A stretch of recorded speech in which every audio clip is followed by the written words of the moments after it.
इसमें पहला प्रश्न देखेंगे हम लोग समांतर श्रेणी की। इसके पहले हम लोग रूल थे, कंडीशन हमने देखा, कुछ एग्जांपल देखे थे। ठीक है, अब हम प्रश्नावली के जो प्रश्न है इसमें कह रहा है कि निम्नलिखित स्थितियों में से किन स्थितियों में संबंध संख्याओं की सूची एपी में होगी, यानी समांतर श्रेणी में होगा। कब ये समांतर श्रेणी में हो सकता है, इसका हमको जांच करना है। ठीक है, कह रहा है कि प्रत्येक किलोमीटर के बाद का टैक्सी का किराया, एक टैक्सी चालक है, कह रहा है कि प्रत्येक किलोमीटर चलने के पश्चात उसका किराया कितना होगा, जबकि प्रथम किलोमीटर के लिए 15 रुपया लेता है। अगर आप 10 किलोमीटर उसको लेकर जाते हो कोई बात नहीं, लेकिन पहले किलोमीटर के लिए उसका किराया 15 रुपये है और उसके बाद के जो किलोमीटर हैं उसके लिए 8 रुपया लेगा। ठीक है, अगर 2 किलोमीटर की दूरी तय करते हो तो पहले किलोमीटर के लिए उसको चाहिए 15 रुपये, उसके बाद 1 किलोमीटर और बढ़ गया तो 15 में 8 प्लस कर दो। ठीक है, तो अगले किलोमीटर के लिए 8 रुपया, उसके अगले किलोमीटर के लिए 8 रुपये, उसके अगले किलोमीटर के लिए 8 रुपये, लेकिन पहले किलोमीटर के लिए 15 रुपये चाहिए। तो हम यही सीखे हैं कि जब हम समांतर श्रेणी की बात करते हैं तो जो पहला पद होता है, फर्स्ट नंबर होते हैं, उसको ए से डिनोट करते हैं पहले पद को, और उसके बाद उसमें जो निश्चित संख्या को जोड़ने का काम करते हैं उसको सार्वंतर यानी डी से डिनोट किया जाता है। ठीक है, तो आप लिखेंगे अगर टैक्सी का पहले किलोमीटर का किराया 15 रुपए है तो आप यहाँ पर नोट करेंगे पहले किलोमीटर का भाड़ा यानी ए इक्वल टू आपका हो गया 15, और अगले किलोमीटर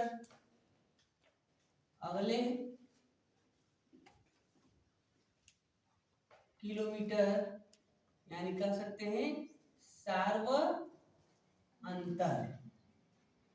डी का मान हो गया 8।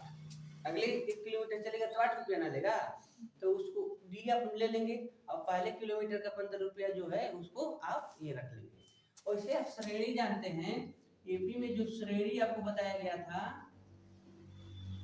समांतर श्रेणी जो है क्या है, ए प्लस डी, ए प्लस 2डी, ए प्लस 3डी, ऐसे ऐसे आगे बढ़ते जाना है।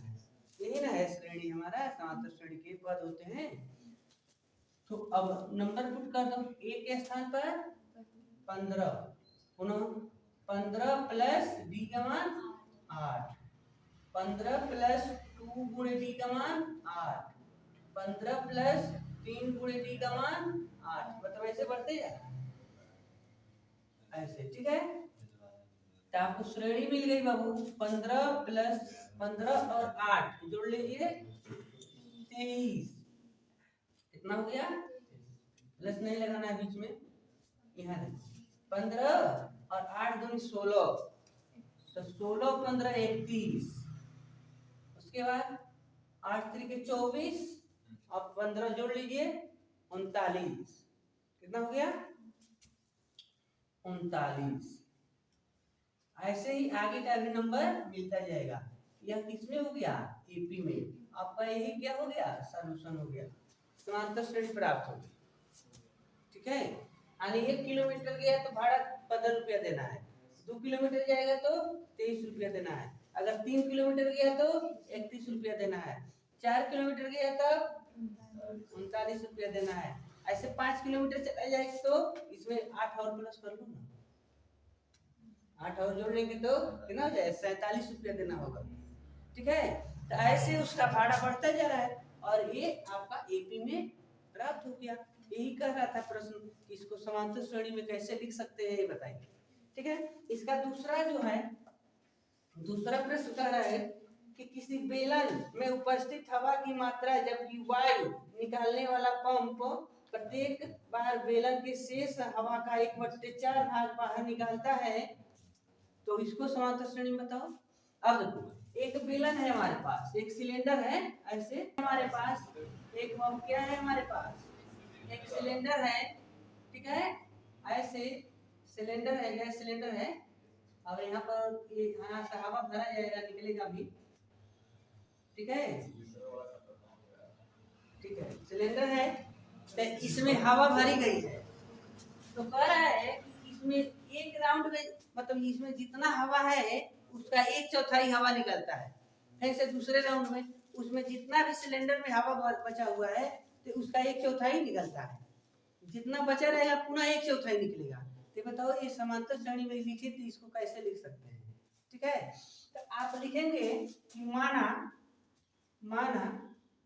बेलन, बेलनाकार, ठीक है, बेलनाकार जो सिलेंडर है, या आकृति लिख सकते हैं, आकृति में भरा हवा बराबर V।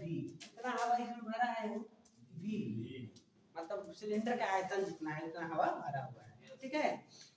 तो V हो गया, तो इसको लिखेंगे A1 बराबर V। A1 का मतलब पहला पद V। अब बताओ अब दूसरा पद क्या होगा, A2 का मान। तो सिलेंडर में जितना हवा है उसका 1/4 भाग हवा निकलने वाला है, ठीक है। तो सिलेंडर में हमारे पास हवा है V, और कितना निकलेगा, तो जितना है उसका 1/4 भाग, मतलब जितना है उसी में 4 से भाग दो उतना हवा निकलेगा। तो किस में से निकलेगा, V में से ना, इसको इसमें घटा दो, देखो कितना हवा बच रहा है। तो 4 से 4V माइनस V बट्टे में 4, तो 3V बट्टे में, अब दूसरा पद आपको क्या मिल गया, 3V बट्टे में 4। अब इस हवा निकलने के बाद उस सिलेंडर में इतना हवा बचा हुआ है। चलो एक बार और चूची को दाबो, देखा जाए अब कितना हवा निकलता है और कितना बचता है। तो A3 तीसरा बार देखा जाए तो कितना हवा है उसमें, 3V बट्टे में 4। तो जितना हवा है उतना हवा में हम 1/4 करने वाले हैं ना, 4 से भाग करेंगे। तो मान लो 3V बट्टे में 4 हम घटाएंगे, लेकिन कब, उसमें 4 से गुणा करके, इसमें जितना है उसमें।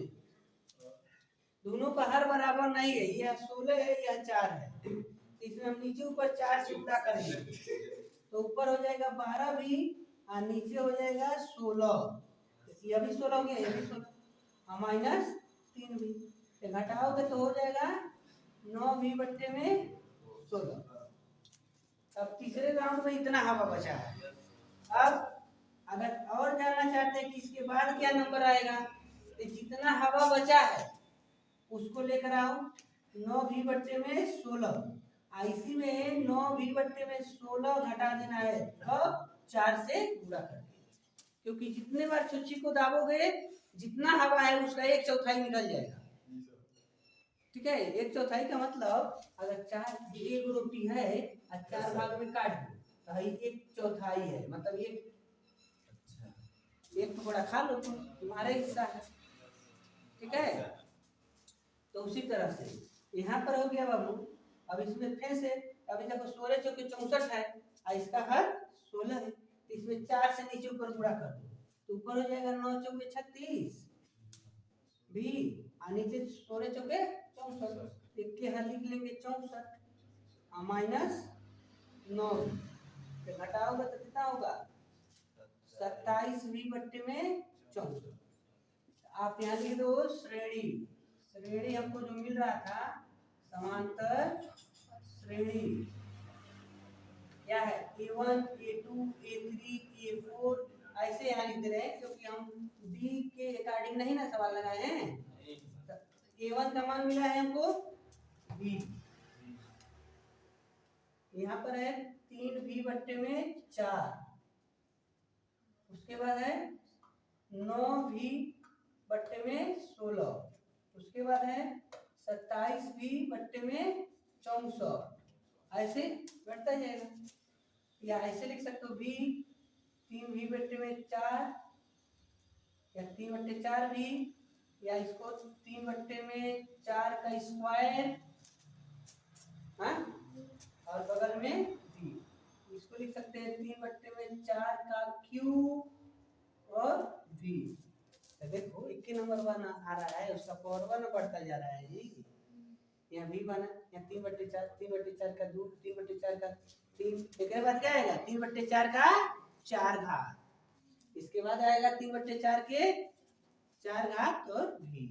ऐसे समांतर श्रेणी में एक क्रम परिवर्तित हो गया। ठीक है, चलो इसके बाद क्या कर रहा है उसको देखते हैं। यानी पहले का तीसरा कर रहा है, पहले का तीसरा। ठीक है, इसमें कहा है कि एक कुएं की खुदाई करनी है, कुआं बनाना है आपको। एक मजदूर हमने लेकर आया, तो कह रहा है कि प्रत्येक मीटर खुदाई के बाद एक कुआं खोदने की आई लागत, एक कुआं बनाने का लागत कितना हो रहा है। कह रहा है प्रथम मीटर खुदाई का 150 रुपये है, 1 मीटर की खुदाई करने पर 150 रुपया देता है, जबकि बाद में उसके प्रत्येक मीटर खुदाई के लिए 50 रुपया देता है। तो श्रेणी तैयार कीजिए। तो अब बात समझिए, पहले मीटर के लिए, पहले मीटर के लिए, पहले मीटर खुदाई करने के लिए 150 रुपये, और इसके बाद अगले प्रत्येक मीटर के लिए लिखेंगे अगले प्रत्येक मीटर के लिए। यानी अब एक बाद जितना मीटर खुदाई करोगे तो हर एक मीटर के लिए 50 रुपया मिलेगा। तो बताओ श्रेणी क्या है। तो अब बताओ फर्स्ट नंबर, यानी पहले 1 मीटर खुदाई करके लेबर भाग जाता है, तो उसको कितना रुपया दिया गया 150, यानी पहला पद 150। उसके बाद अगर खुदाई करते हैं लोग तो 1 मीटर खोदेगा तो कितना दिया जाएगा, केवल 50 रुपए। अगर 2 मीटर खोदेगा तो 50 रुपये और बढ़ जाएगा, और फिर से 1 मीटर और खोदेगा तो 50 रुपये और बढ़ जाएगा। यानी समांतर श्रेणी में यही तो बताया गया था, किसी नंबर में एक फिक्स नंबर जोड़ने से प्राप्त होने वाली श्रेणी समांतर श्रेणी कहलाती है। मतलब फर्स्ट अपने पहले वाले नंबर में एक नंबर जोड़ते चले जाओ। जैसे देखो यहाँ डायरेक्टली अगर लिखना चाहोगे समांतर श्रेणी, तो देखो यहाँ पर क्या होगा। मान लो फर्स्ट नंबर आप पहले लिख लो, अब फिक्स नंबर है, कह रहा है कि हर 1 मीटर खुदाई के लिए 50 रुपया देंगे। 100 मीटर कुआं खोदो, तो कोई कह रहा है कि नहीं हमको तो 10 मीटर खोद पाएंगे, तो 10 मीटर खोदेगा तो 10 मीटर पैसा लेगा, फिर से आगे जो 2 मीटर खोदेगा तो और भी पैसा दे देंगे। तो कैसे पैसा मिलेगा, देखो पहला मीटर के लिए 150 रुपया, उसके बाद 1 मीटर और खोदेगा तो कितना मिलेगा, तो 2 मीटर में हो जाएगा। तो इसमें 50 जोड़ लो तो 200, 1 मीटर और खोदे तो कितना रुपया उनके चाहिए 250, तो 10 जोड़ लिए ना। अगर 1 मीटर और खुदाई कर दे तब 300, 1 मीटर और खोद दे तब 350, ऐसे ही बढ़ता गया। ये आपका सॉल्यूशन, ठीक है। अगर हम सीरीज के अनुसार, श्रेणी के अनुसार रखे होते हैं, तो देखो a plus D, a plus 2d, a plus 3d, ऐसे रखते ना। तो a के स्थान पर 150, यहाँ 150 और प्लस डी का मान 100, इस a के पास 150 और प्लस 2 गुणे 50, ऐसे, ठीक है। तो देखो ये 150 और 50 और 150 200, यहाँ 150 है ना, अब 50 दूनी 100, तो 100 को 150 में जोड़ेंगे तो 250, ये नहीं आना है, ठीक है। तो बस इतना काम आपको करना था। इसी का एक और है 4 नंबर, कह रहा है खाते में प्रत्येक वर्ष का मिश्र धन, खाता खुलवाया गया है बैंक में, तो प्रत्येक वर्ष का मिश्र धन का मतलब होता है कि मूलधन प्लस ब्याज। मूलधन आपका जितना है और बैंक से जितना ब्याज मिला, सबको मिलाकर जितना पैसा हो जाएगा वही क्या है, मिश्र धन है।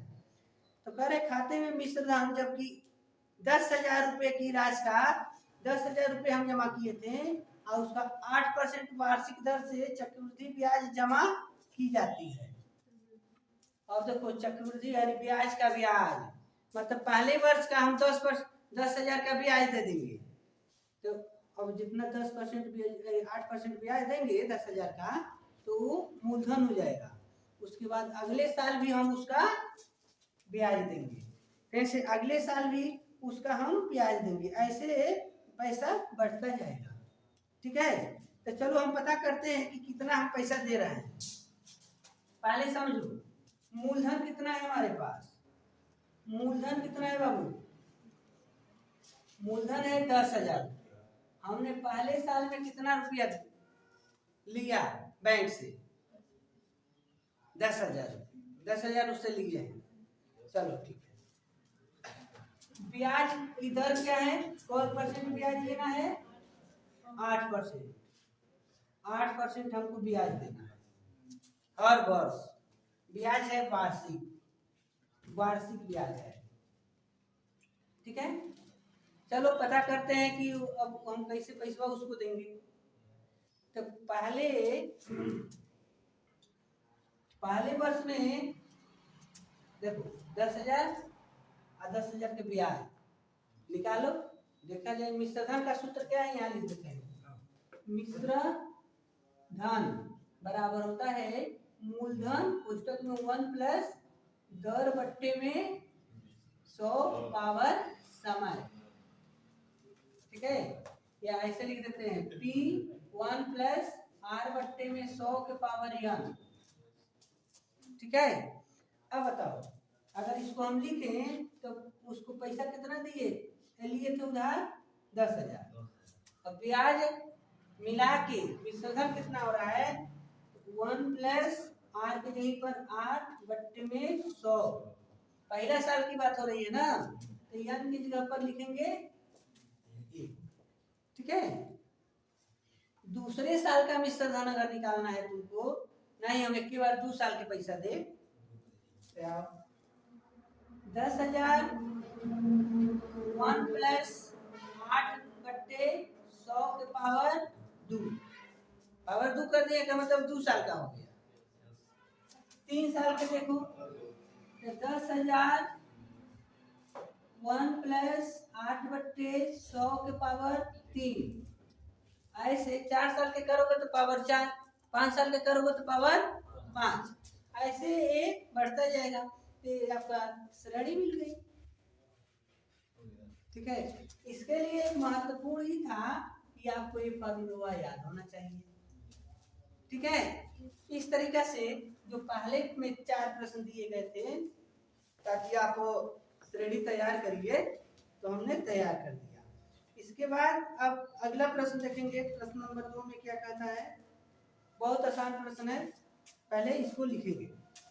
तो अगला दूसरा प्रश्न है, कह रहा है कि आप एपी के 4 पद लिखिए। 4 पद लिखिए, मतलब समांतर श्रेणी के 4 पद लिखिए, जिसमें प्रथम पद और सारवंतर दिया गया है। तो देखो यहाँ पर 1 2 3 4 5 को दिया गया है प्रश्न, इसमें पहला पद और सारवंतर दे रहा है। तो इसमें से थोड़ा देखो, फर्स्ट को देखो, पहले ए का मान 10 और डी का मान 10। कह रहा है कि समांतर श्रेणी के 4 पद लिखना है। तो एपी के 4 पद क्या है, पहला ए प्लस बी, ए प्लस 2d, ए प्लस 3d, ऐसे 4 को लिख लो। अब उस मान को ए की जगह पर बाबू 10, यहाँ 10 प्लस डी का मान 10। ठीक है, अब 10 प्लस 2 गुणे 10, 10 प्लस 3 गुणे 10, तो 10 और 10 10 20, और 10 दूनी 20 10, एक बाद क्या है 3 10, बस इतना काम करना। अब देखो, दूसरे को आप सॉल्व करना, तीसरे को आप सॉल्व करना, चौथे को हम बताते हैं। चौथे में देखो, अब ए का मान है -1 और डी का मान है 1/2, 1/2। ठीक है, तो आपको यही ए ए प्लस डी, ए प्लस 2d, ए प्लस 3d। हमको 4 पद लिखना है, तो चलो ए की जगह पर माइनस है, उसके बाद ए की जगह पर माइनस है और प्लस इनके जगह पर 1/2, यहाँ माइनस है और प्लस 2 गुणे 1/2, डी का मान 1/2 ना है। उसके बाद माइनस है और प्लस 3 गुणे 1/2, मान जो है वही रखना है। तो -1 यहाँ देखो 1 बाई -1/, जब -1 में +1/2 जमा करना है ना, तो इसका तिर्यक गुणा करो तो इसका इसमें गुणा होगा तो -2 + 1/2, तो -2 में 1 जमा करो, -1/2 आई। यानी 1 रुपया बाकी है, 50 पैसा जमा किया तो 50 पैसा बाकी रहेगा ना। तो देखो +1/2 था और -1 में माइनस किए तो -1/2 बच गया। 1/2 का मतलब 50 पैसा, यहाँ लिखेंगे -1/2, ठीक है। यहाँ पर देखो 2 से 2 कट गया ना, तो -1 का +1 कितना हो गया, -1 + 1 0 ना हो जाएगा, -1 + 1 0 ना हो गया।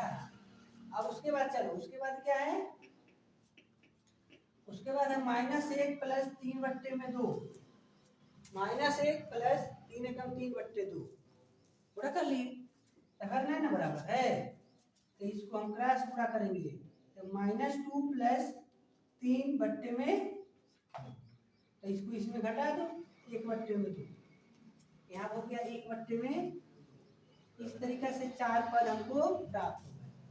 तो इसके बाद देखो हम पहले को और चौथे को सॉल्व किए, आप दूसरे, तीसरे और पांचवें को आप स्वयं सॉल्व करेंगे और बताएंगे कि इसका आंसर कितना आ रहा है। ये आपके लिए होमवर्क है। आप कमेंट बॉक्स में जरूर बताइएगा ये वीडियो आपको कैसा लगा। अगर वीडियो अच्छी लगी तो लाइक जरूर करिएगा, चैनल पर नए होंगे तो सब्सक्राइब करिएगा।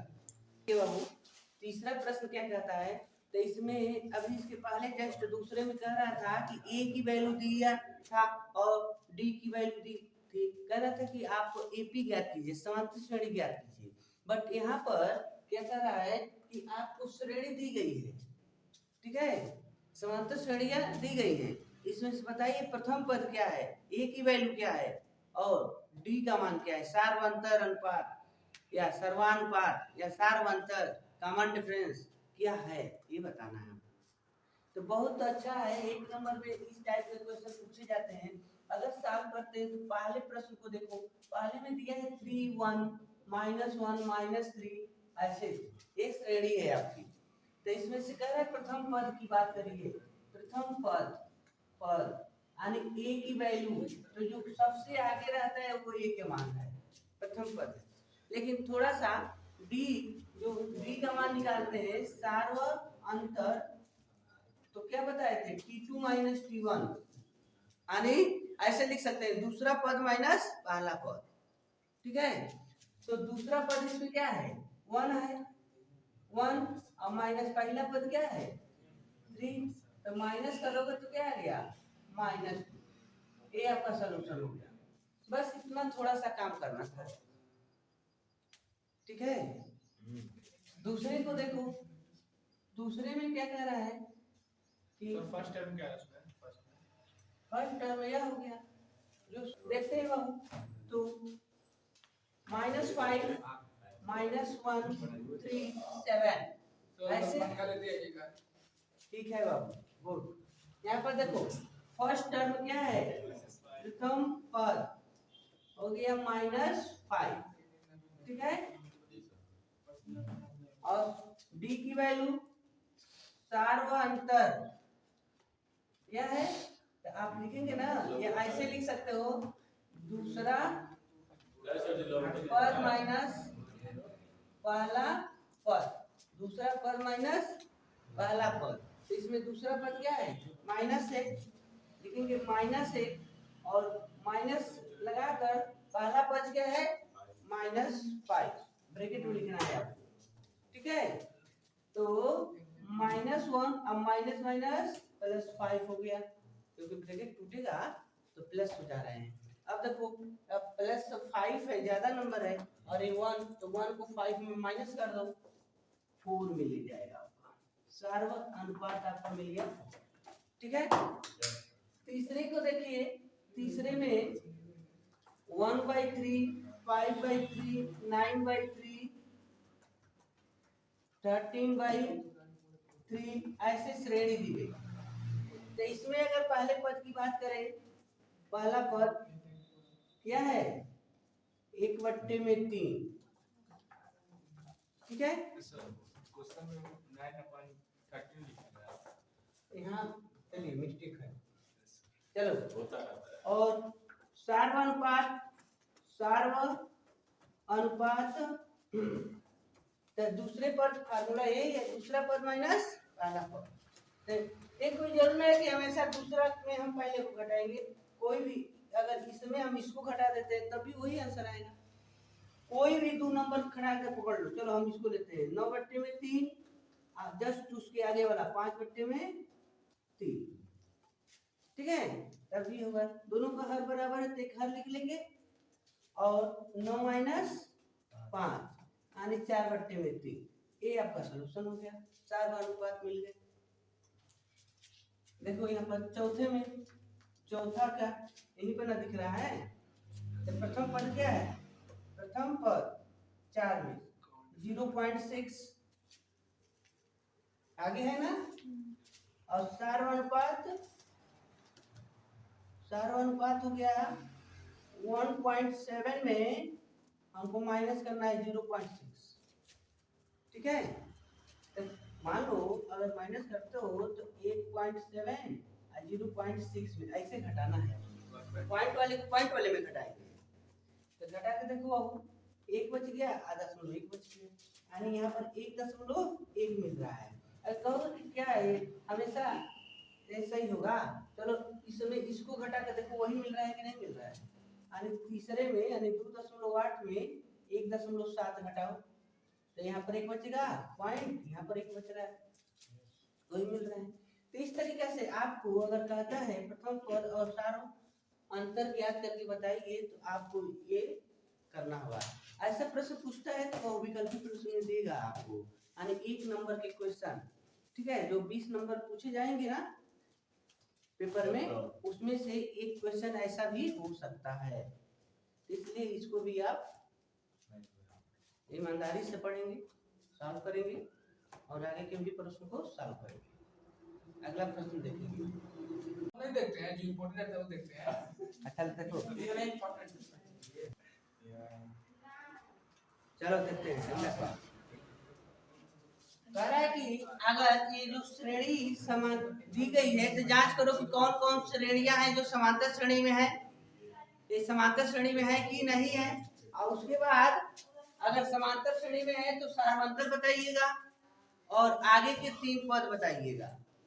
ठीक है, तो पहले प्रश्न को हम सॉल्व करके आपको यहाँ दिखाते हैं। पहला है 2, 4, 8, 16। पहले हम जांच करेंगे कि इसका D1 D2 क्या है, मतलब 2 को हम इसका सर्वांतर निकालेंगे और दोनों सेम आ गया, तब तो आपको कहना है कि यह क्या है, एपी में है, नहीं तो नहीं है। तो आ जाओ, यहाँ पर निकालेंगे D1 बराबर T2 माइनस T1। तो T2 का मान क्या है बाबू, T2 का मान 4 और T1 का मान क्या है 2, तो क्या मिल गया, T1 का मान 2, घटाएंगे ना। अब D2 का मान निकालो, तो D2 कहता है T3 माइनस T1। ठीक है, तो T3 का मान 8 और सॉरी T2 नहीं रहेगा, और T2 का मान 4, तो यहाँ देखो 4 मिल गया, यानी कहोगे D1 not equal to D2, बराबर नहीं ना है, तो कहना है समांतर श्रेणी नहीं है, समांतर श्रेणी नहीं है। Arithmetical progression, not this is not arithmetical progression. ठीक है, इस तरीके से आप यहाँ पर इनको सॉल्व कर लेंगे। दूसरा देखेंगे बाबू, जब इनका एक समांतर श्रेणी नहीं है तो आगे का 3 पद नहीं बताएंगे, वो आ रहा है। ठीक है, लेकिन आप तभी आगे का पद बताएंगे जब वो एपी में होंगे, ठीक है, सबका नहीं बताना है। तो जैसे दूसरा लगे 2 5 बट्टे में 3, यहाँ पर कि अभी अगर जीपी में है, वो जीपी मतलब गुणोत्तर श्रेणी में है, देखो 2 में 2 से गुणा किया तो 4, 4 में 2 से गुणा किया 8, 8 में 2 से गुणा किया 16, अगर 16 में 2 से गुणा करेंगे तो 32, 32 में 2 से गुणा होगा तो 64। मतलब इस टाइप का जब गुणा वाली बात हो रही है तो उसको गुणोत्तर श्रेणी कहेंगे। लेकिन हम समांतर श्रेणी पढ़ रहे हैं, केवल जोड़ने या घटाने वाली बात पढ़ रहे हैं, ठीक है। तो यह जो श्रेणी है गुणोत्तर श्रेणी क्या है, जो कि अभी हमको उसके बारे में नहीं जानना है, ठीक है। तो केवल हमने देखा कि या d1 not equal to d2 है, तो हम कह रहे हैं कि ये एपी में नहीं है, छोड़ दिए, ठीक है। तो यहाँ आ गया बाबू 3 और 7/2, ठीक है। अब इसमें आओ, तो ये बताओ यहाँ d1 d2 हमको निकालना है ना, ऐसे भी लिख सकते हो d1 बराबर d2, तो d1 का मान क्या है बाबू, t2 माइनस t1, इधर t3 माइनस t2, ऐसे डायरेक्टली लिख के चलो एक ही साथ, ठीक है। तो इनका मान क्या है, t2 का मान इसी में से ढूंढो, 5/3 मतलब दूसरा पद है, अब क्या घटाना है t1, यानी 3 को घटा 2 है, 2 को माइनस करो, दूसरे साइड में आ जाओ, t3 का मान है 3 और t2 का मान है 5/3।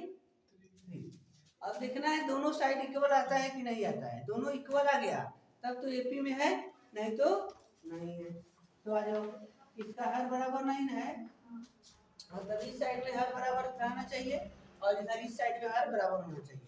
तो जब हर बराबर नहीं है तो हम क्रॉस गुणा करेंगे इसका इससे, 6/3 कम 3, इस साइड इसका इससे करेंगे तो 9 - 5/3, कहीं घटाओ कितना बच गया भाई, -1/3, इधर कितना बच गया 4/3, ये तो बराबर नहीं आया, अगर मतलब ये अभी एपी में नहीं है, क्या लिखेंगे, श्रेणी जो है श्रेणी एपी में नहीं है, ठीक है। उसके बाद तीसरा देखो यही पर सॉल्व करते हैं, -1.2 -3.2 -5.2 और -7.2, ऐसे। तो यहाँ भी आप देखिए t2 - t1 और t3 - t2, यानी एपी में है कि नहीं ये जांच करने का यही फार्मूला है, ऐसे लिखो चाहे अलगे अलगे, d1 का मान लिख लिए, d2 का मान लिख लिए, बराबर आया तो है, नहीं तो नहीं।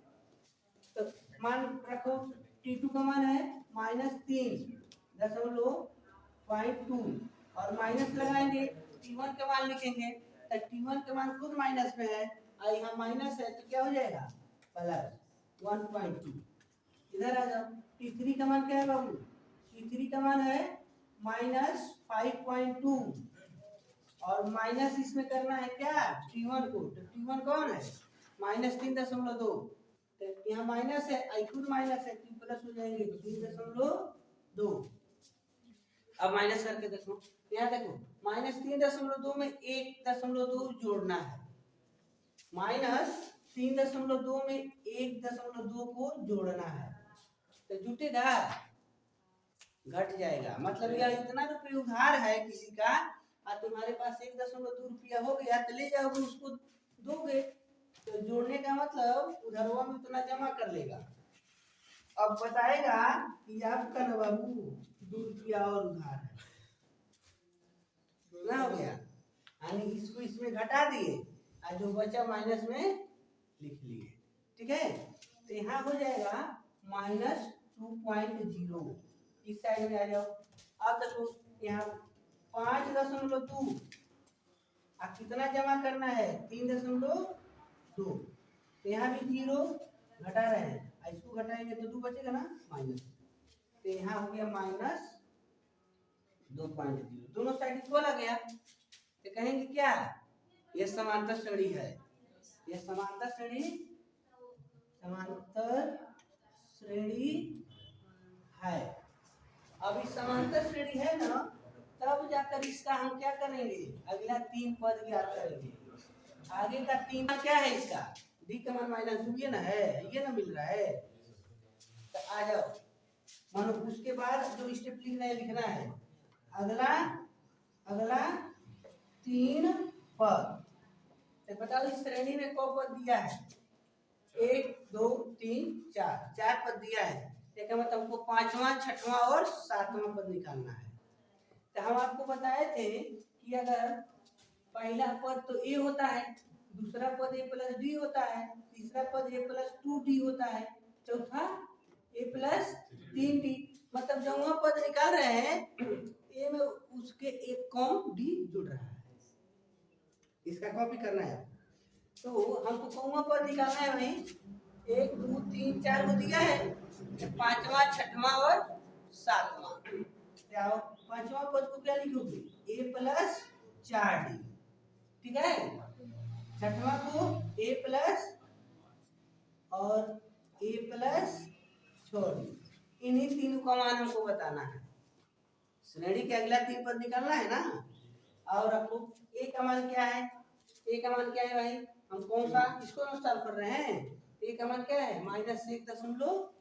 तो a की जगह पर लिखेंगे -1.2 + 4 गुणे, अब बताओ 4 गुणे d का मान क्या है, d का मान क्या है -2, ठीक है। ये अलग हो गया। अब दूसरा बार जाओ, तो -1.2 + 5 गुणे -2, d का मान -2।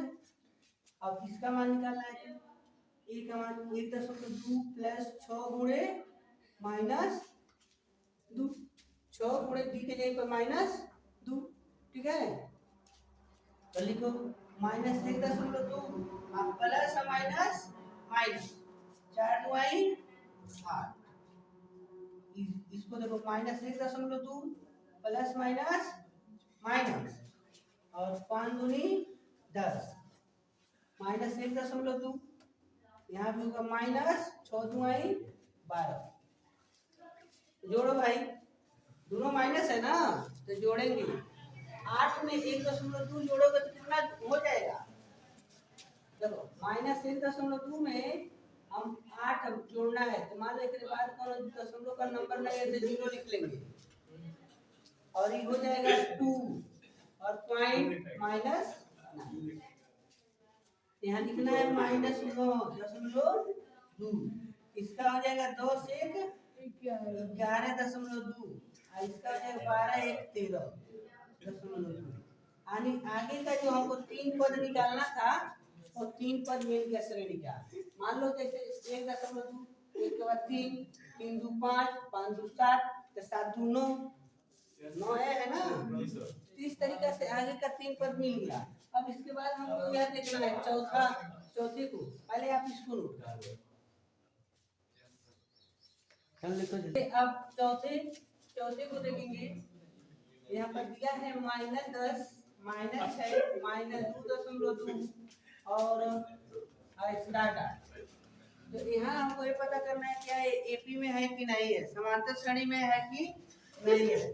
तो आपको बताए हैं अभी जस्ट T2 - T1 और T3 - T2 रखेंगे, ठीक है। इस टाइप का आपको प्रयोग करना है। तो यहाँ मान अगर पुट करें T2 का मान है -6 और -T1 का मान -10, तो ब्रैकेट में रखना है -10, ठीक है। उसके बाद T3 का मान है -2.2 और -T2 का मान -6, ऐसे रख लिया गया। तो अब -6 ब्रैकेट टूटेगा तो माइनस माइनस प्लस प्लस, इस साइड -2.2 माइनस प्लस 6। तो यहाँ 6 को इसमें घटाओगे तो 4 बचेगा, -6 + 10 यानी 4 हो रहा है। लेकिन इस साइड देखो 6 प्लस है अभी माइनस है, हमको घटाना है 2.2, तो यहाँ पर दशमलव लगा के 0 ले लेंगे, तो 10 मतलब इससे हासिल लेगा तो 10 हो जाएगा, और 10 में 2 जा 8 दशमलव, यहाँ 5 बचा है, 5 में 2 3 माइनस में, तो -3.8 इक्वल नहीं है।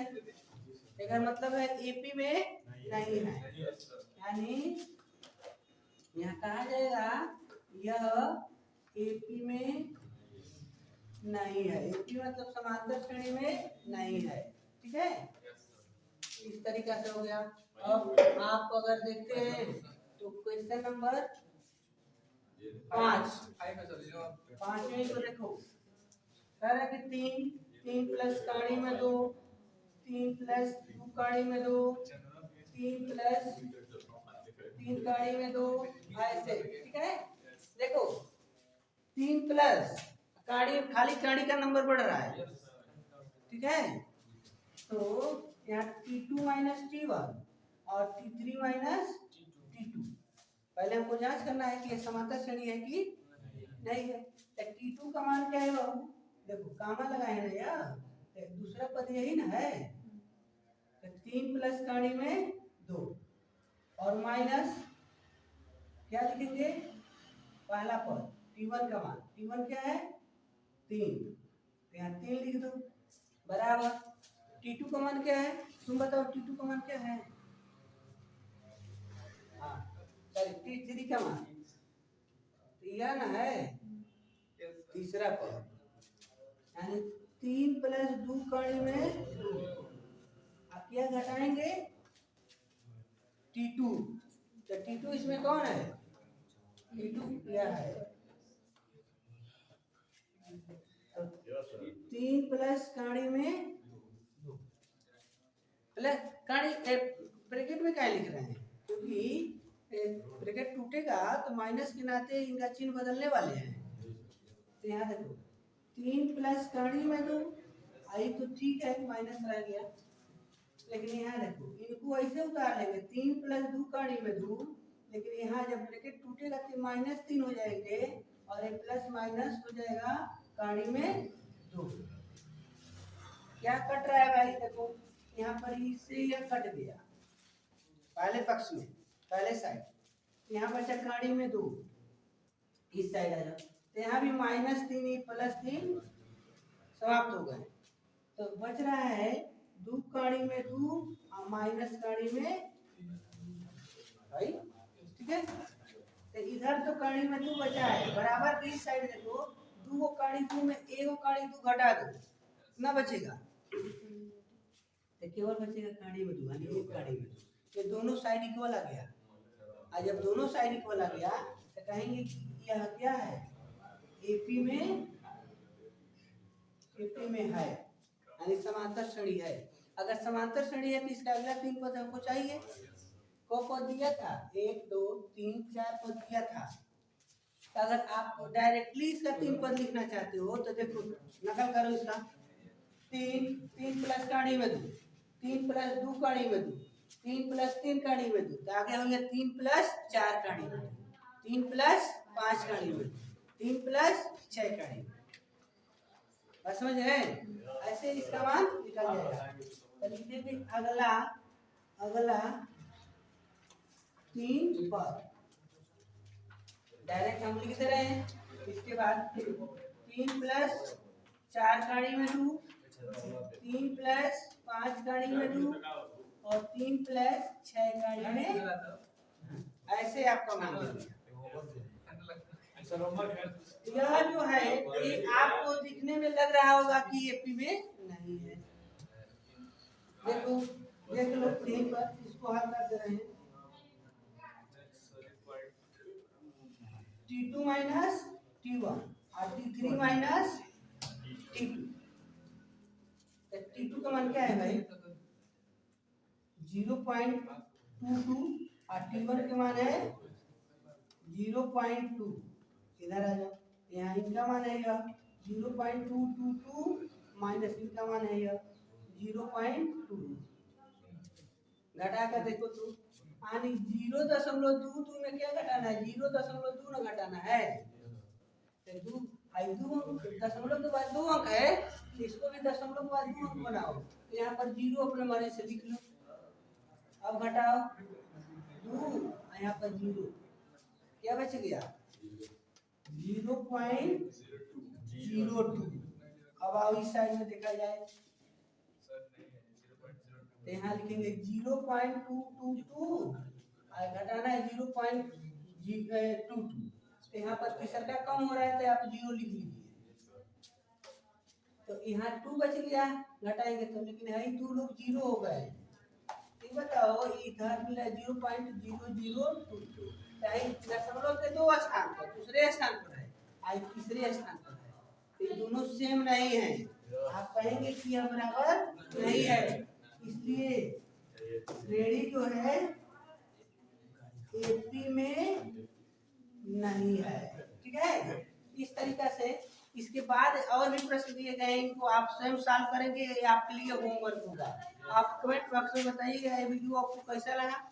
अगर वीडियो अच्छा लगे तो लाइक जरूर करिएगा और चैनल पर नए होंगे तो सब्सक्राइब कर लीजिएगा।